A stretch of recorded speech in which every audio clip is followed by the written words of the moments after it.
Hello दोस्तों, DAV ज्ञान channel में आपका स्वागत है। आज मैं आपके लिए लेकर आई हूँ कक्षा छठी का पाठ 9 मैं अलग हूँ। आइए इसे शुरू करते हैं। यह उन दिनों की बात है जब मैं अपने कार्यालय के द्वारा बनाई जा रही एक पुस्तक के लिए एक चित्रकला ढूंढ रही थी। कई चित्रकारों से बातचीत करने के बाद भी कोई ऐसा चित्रकार नहीं मिल पा रहा था जो मेरी कल्पना के अनुसार चित्र बना सके। तभी किसी ने बताया कि एक लड़का है जो अच्छा चित्रकार है, परंतु वह दिव्यांग है।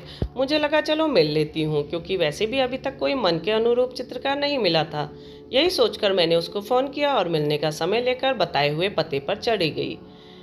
मैंने ऊपर पहुंचकर दरवाज़ा खटखटाया। एक अधेड़ उम्र की महिला ने अपना परिचय देते हुए मुझे अंदर आने को कहा। मैं उस चित्रकार की माँ के साथ अंदर चली गई। कमरे में एक छोटी सी खाट पर वह चित्रकार जिससे मैं मिलने आई थी बैठा हुआ था। उसे देखकर जैसे मेरे पैरों तले से जमीन खिसक गई। मुझे यह तो पता था कि वह दिव्यांग है, परंतु इस अवस्था में होगा यह मैंने कभी सोचा भी नहीं था।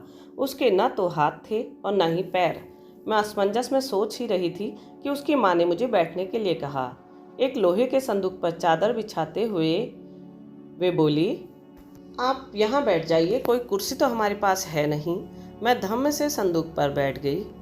शायद उन लोगों ने मेरी बात भांप ली थी। उस लड़के ने मेरे बैठते ही मुझे दिलासा देते हुए कहा, मैडम मैं अच्छा काम कर सकता हूँ। उसकी माँ ने पास में पड़ी उसके द्वारा बनाई गई तस्वीरें दिखाते हुए कहा, आप जैसा चाहेंगे वैसा काम यह करके देगा। यह कहकर वे दोनों चुप हो गए। मैं उसके द्वारा बनाए गए चित्रों को देखने लगी। रंगों का ऐसा उपयोग व समावेश वास्तव में प्रशंसनीय था। उसका काम सचमुच अद्भुत था। मैं सोचने लगी, यह चित्र बनाता कैसे होगा, इसके हाथ तो है नहीं। मैंने किसी तरह अपने को संभालते हुए उससे पूछा कि बिना हाथों के चित्र कैसे और कहाँ बनाते हो। कोई मेज या ऐसी कोई वस्तु तो यहाँ दिख नहीं रही जिस पर आराम से बैठकर चित्रकारी कर सके, और ना ही कोई उपकरण यहाँ दिखाई दे रहा है। कुछ समय बाद वह बच्चा बोला, यहीं इसी खाट पर बैठकर मैं चित्र बनाता हूँ। जिस संदूक पर आप बैठी हैं उसी में मेरे चित्र बनाने के उपकरण हैं। मैडम, लोग मेरी हालत देखकर दया तो बहुत दिखाते हैं पर काम नहीं देते। मैं काम करके पैसे कमाना चाहता हूँ। मुझे काम की बहुत आवश्यकता है। मैंने उसे बताया कि मेरा तो सारा काम कंप्यूटर के माध्यम से होता है। क्या वह मुझे डिजिटल रूप में चित्र भेज पाएगा? यह सुनकर वह थोड़ा उदास हो गया और फिर बोला, कंप्यूटर को मेरे पास नहीं है। मैं चित्रकारी तो मुंह में ब्रश पकड़ कर लेता हूँ, परंतु कंप्यूटर चलाना तो मेरे लिए संभव नहीं है। उसे बाद में सोचकर बताने के लिए कहकर मैं वहाँ से चली आई। उसकी इस हालत को देखकर मेरा मन बहुत दुखी हुआ था और मैं फुट फुट कर रोने लगी। माँ मुझे समझाते हुए बोली कि रोने की क्या बात है, दुनिया में अनेक लोग तरह तरह के कष्ट सह रहे हैं। अगर तुम उनकी कोई सहायता कर सकती हो तो अवश्य करो। मैं सोचने लगी कैसे। तभी मुझे एक संस्था का ध्यान आया। वह कृत्रिम अंग लगाकर लोगों की सहायता करती है। मैंने अगले ही दिन उस संस्था से बातचीत करके उनसे पूरी जानकारी प्राप्त की। अब समस्या यह थी कि एक व्यक्ति जिसके पास मैं काम के सिलसिले में गई थी, उससे किस प्रकार कृत्रिम अंग लगवाने की बात की जाए। क्या उसे यह पसंद आएगा? क्या उसके निजी जीवन में मुझे हस्तक्षेप करने का अधिकार है? फिर एक दिन किसी तरह हिम्मत जुटाकर मैंने उससे फ़ोन पर बात कर ली। उसने कुछ समय लेकर बताने को कहा और फ़ोन रख दिया। कुछ दिन बाद अचानक से एक दिन उसका फ़ोन आया। उसने मुझसे इलाज में होने वाले खर्चे के बारे में पूछा। मैंने उसे सांत्वना दी कि अगर वह तैयार है तो खर्चे की चिंता वह ना करे, मैं सब संभाल लूँगी। उसने अपनी सहमति देते हुए मुझे बहुत बहुत धन्यवाद दिया। बस फिर क्या था, मैंने तुरंत संस्था से संपर्क कर उसके इलाज को शुरू कर दिया। इस तरह कई महीने बीत गए और उसे कृत्रिम अंग लगा दिए गए। मैं अब बहुत प्रसन्न थी, शायद मुझे अपने पर बहुत गर्व भी हो रहा था। एक दिन शाम की चाय पीते हुए मैंने अपनी माँ को बताया कि मुझे पूर्ण विश्वास है कि अब वह अपना जीवन अच्छे से व्यतीत कर पाएगा, क्योंकि उसके कृत्रिम अंग लग गए हैं। मेरी माँ कुछ देर सोचने के बाद मुझसे बोली, क्या तुम्हें सचमुच ऐसा लगता है? क्या तुमने उसके लिए कोई नौकरी की व्यवस्था की है? मैं सोचने लगी, क्या मैं इसमें कुछ कर सकती हूँ? दिल्ली सरकार में मेरी अच्छी खासी पहचान थी। मैंने वहाँ एक मित्र से उसको नौकरी दिलाने की गुजारिश की। उसने मेरी बात का मान रखते हुए उसे नौकरी पर रख लिया।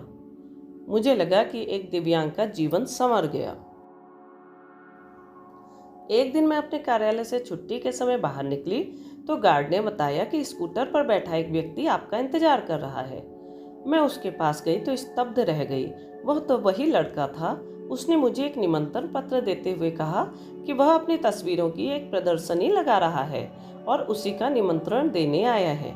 मैंने निमंत्रण लेते हुए उससे पूछा कि यह सब कैसे संभव हुआ।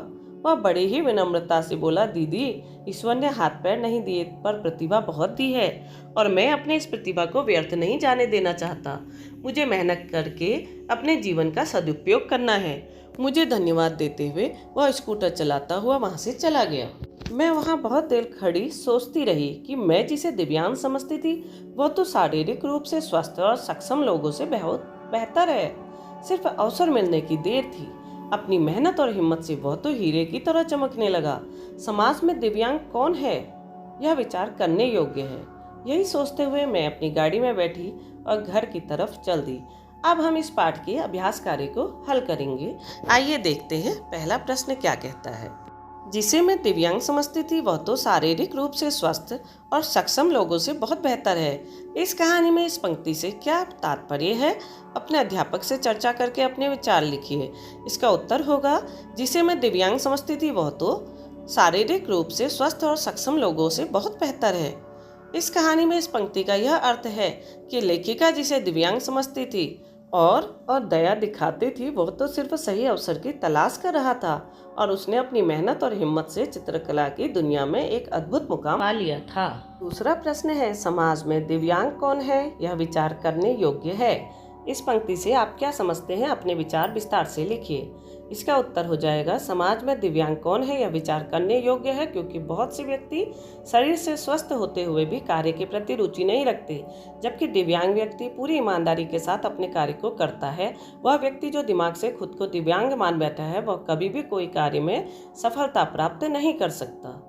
प्रश्न 3, भारत सरकार द्वारा सामाजिक संस्थानों जैसे स्कूल, कॉलेज, अस्पताल, सिनेमाघर, दफ्तर इत्यादि में अपनी इमारतों के निर्माण में कुछ ऐसे प्रावधान करने का आदेश दिया है जिससे दिव्यांग व्यक्तियों को आने जाने में सुविधा हो सके। आइए इन्हें समझते हैं। भारत सरकार द्वारा उनके लिए रेलिंग के साथ मानक रैंप की व्यवस्था की गई, फिसलन रहित पैदल मार्ग की व्यवस्था की गई, लिफ्ट व्यवस्था की गई, ध्वनि संकेतक चिन्ह दिए गए, पोर्टेबल स्टेप सीढ़ी लगाई गई, स्वतः दरवाजा खुलने का उपकरण लगाया गया, स्वचालित कुर्सी दी गई, अनुकूलन वैन दी गई और मदद बूथ की स्थापना की गई।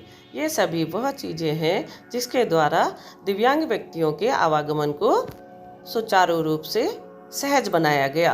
प्रश्न 4, हमारे संविधान में दिव्यांग व्यक्तियों के जीवन को सशक्त करने के लिए कई विशेष अधिकारों का निर्माण किया गया।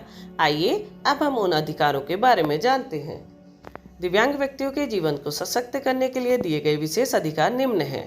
विकलांग अधिनियम 1995 अनुच्छेद 26 में विकलांग बच्चों को 18 वर्षों की उम्र तक मुफ्त और अनिवार्य शिक्षा प्रदान करने का प्रावधान दिया गया है। एडिप योजना, विकलांग लोन योजना, प्रधानमंत्री विकलांग योजना, विवाह सहायता योजना दिव्यांगों के लिए दी गई सरकारी योजनाएं हैं। जनता के लिए खुली इमारतों और अन्य सुविधाओं तक पहुंच को सुगम बनाने के लिए गाइड, रीडर और पेशेवर सांकेतिक भाषा दुभाषियों सहित लाइव सहायता और मध्यस्थों के रूप में प्रदान की गई है।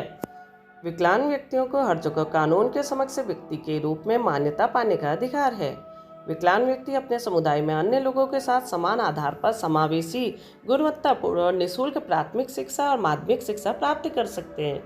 सार्वजनिक क्षेत्र में विकलांग व्यक्तियों को समानता के साथ रोजगार दिया जाता है। सार्वजनिक सुविधाओं तक विकलांग व्यक्तियों की पहुंच सुनिश्चित कराई जाती है। अगले प्रश्न में यह पूछा गया है कि पैरालंपिक खेलों का आयोजन सबसे पहले कब और कहां किया गया था। तो यह मैंने इस पुस्तक में प्रश्न के साथ ही हल कर दिया है, आप इसे यहाँ से देख सकते हैं। अगला प्रश्न है कि पैरालंपिक खेलों के प्रमुख खिलाड़ियों के नाम और वो किस खेल के खिलाड़ी हैं, लिखिए। तो उसकी सूची भी मैंने यहाँ पर बना दी है, आप यहाँ से इसको पढ़ सकते हैं। जैसे हरविंदर सिंह आर्चरी में, मनीष नरवाल 50 मीटर की पिस्टल में, Singhraj Adhana 50 metre pistol, Pramod Bhagat singles badminton, Manoj Sarkar singles badminton, Suhas Yathiraj singles badminton, Krishna Nagar singles badminton. मैं आशा करती हूँ कि इस पाठ को समझने के लिए मेरी यह वीडियो अवश्य सहायता देगी। फिर मिलते हैं एक नई वीडियो में एक नए पाठ के साथ। तब तक के लिए नमस्कार।